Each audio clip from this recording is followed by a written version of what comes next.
Epstein files बेशुमार लड़कियों के साथ, नाबालिग लड़कियों के साथ जिनसी तशद्दुद और इनमें कई सारे बिलियनर्स, पॉलिटिशियन और एंटरटेनमेंट से जुड़े लोगों का नाम।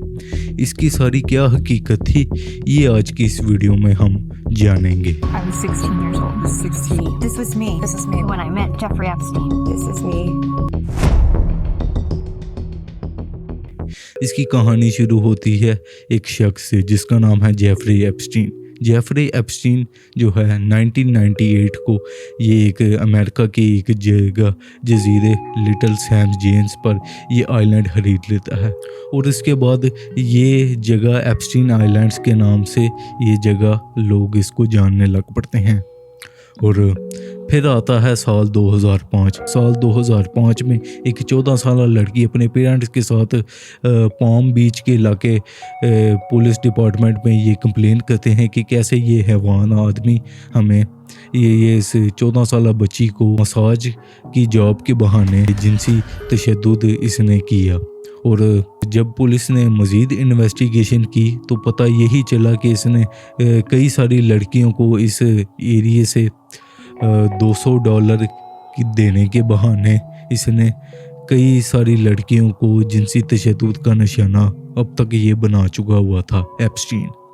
और फिर आता है साल 2008 में ये बंदा इसके ऊपर इंटरनेशनल ह्यूमन ट्रैफिकिंग का अब तक इस पर बहुत बड़ा एक केस बन चुका हुआ था।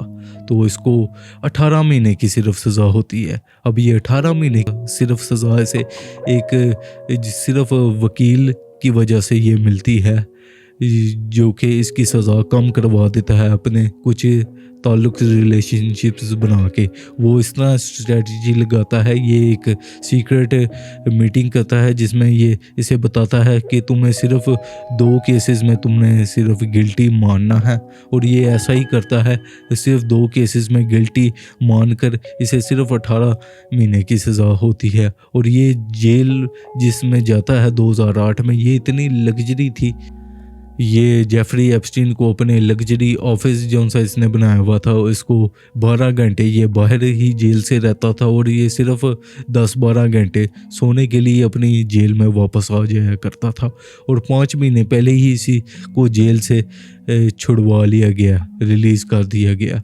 और फिर 2009 के बाद इसने बड़ी आशाना नॉर्मल लाइफस्टाइल इसने गुजारी। लेकिन फिर एक जर्नलिस्ट थी जो कि इसकी सारी बाजी पलट देती है। अमेरिकन एक जर्नलिस्ट 2018 में इसके ऊपर काफ़ी तगड़ा एक केस तैयार करके ये पब्लिक कर देती है और ये कंप्लेन भी करती है इसके ऊपर। फिर human trafficking, international human trafficking का इसके ऊपर केस लग जाता है। और अब के टाइम पर इसके ऊपर 45 साल की इसके सज़ा सुनाई जाती है। और ये बड़ी एक सिक्योरिटी वाली जेल में इसको बंद किया जाता है जहाँ पर 24 घंटे कैमरे इसके ऊपर मॉनिटरिंग कर रहे होते हैं। और फिर एक दिन 2019 के एक दिन अचानक बताया जाता है कि इसने जेल में ही अपनी खुद की जान ले ली है और कैमरे उस दिन खराब होते हैं। अब ये बात किसी के भी मानने नहीं आती क्योंकि इन फाइल्स में जो सा देखा गया है, इनमें डोनाल्ड ट्रंप, बिल क्लिंटन और माइकल जैक्सन और कई दुनिया में बड़े बड़े लोगों का इन फाइल्स में नाम आया है। बताया जाता है कि जेफरी एप्स्टीन अपने क्लाइंट्स, ये जो उनसे बड़े बड़े बिलियनर हैं, इनको अपनी आइलैंड में दावत देता था और इनको अपनी प्राइवेट पार्टीज़ में इनसे कनेक्शन बनाता था और इनकी ये वीडियो रिकॉर्डिंग्स करता था। और बताया ये जाता है कि एप्स्टीन जो है इन क्लाइंट्स की बेडरूम हत्ता के बाथरूम तक पर इसने सीसीटीवी फुटेज इसने छुपकर हिडन कैमरेज लगाए हुए थे। And I never had children because of it. Because I didn't feel like they would be safe. FBI ने जब इसके मेंशंस पर रेड मारी तो उनको हज़ारों के करीब उनको DVDs, उसके अलावा डॉक्यूमेंट्स वगैरह इनको मिले जिनमें अभी तक कई हज़ार ऐसे डॉक्यूमेंट्स और फाइल्स हैं जो कि अभी तक रिलीज़ नहीं किए गए। FBI के पास काफ़ी सारा डाटा मौजूद है और ये फाइल्स 2025 नवंबर के महीने में ये इसकी पहली फाइल्स कई हज़ार पेजेस इसके रिलीज़ किए गए और तब से लेकर अब तक इसको काफ़ी ज़्यादा पॉलिटिशियन, बिलियनर्स और एंटरटेनमेंट से जुड़े लोगों को काफ़ी ज़्यादा हाईलाइट किया जा रहा है कि ये कैसे लोग दुनिया में ह्यूमन राइट्स की बातें करते हैं और ये छुप कर ऐसे हैवानियत से इनके कारनामे भरे हुए हैं। डोनाल्ड ट्रंप से जब पूछा गया तो उसने हंस के पब्लिकली डिनाई कर दिया। It was a conspiracy against me, literally, by Epstein and other people. एक जर्नलिस्ट ने पूछा तो आगे से कहता है कि तुम्हारे मुंह पर स्माइल कहाँ है। Ever seen a smile on your face? You know why? You know why you're not smiling? Because you know you're not. मतलब ये मानने को कोई इनमें से तैयार नहीं है।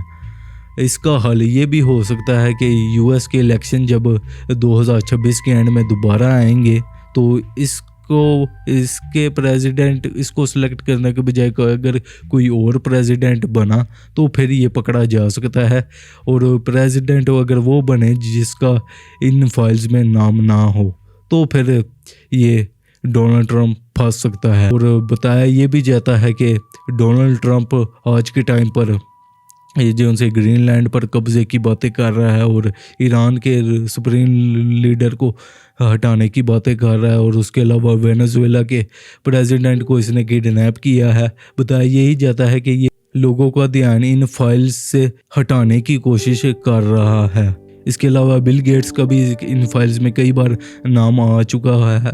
बिल गेट्स ने भी पब्लिकली डिनाई कर दिया है कि मैं इस आइलैंड पर कभी नहीं गया। हालांकि रिपोर्ट्स में कई दफ़ा देखा गया है कि ये इन बिल गेट्स एप्स्टीन आइलैंड में पार्टीज़ में ये जा चुका हुआ है और ये यहाँ पे इन तस्वीरों में भी देख सकते हैं। और उसके अलावा 2015 में एक लड़की थी वर्जीनिया का कहना था कि ये कैसे प्रिंस चार्ल्स का भाई इसी आइलैंड पर जब मैं 17 साल की थी इसने मेरे साथ जिनसी ज़्यादती मेरे साथ की थी।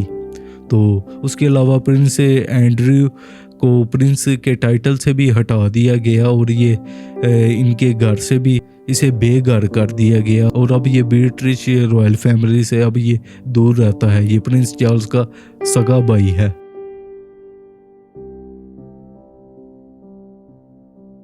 और उसके अलावा कुछ लोग कहते हैं जी माइकल जैक्सन का भी इन पार्टीज़ में एप्स्टीन के साथ इसकी तस्वीरें देखी गई हैं।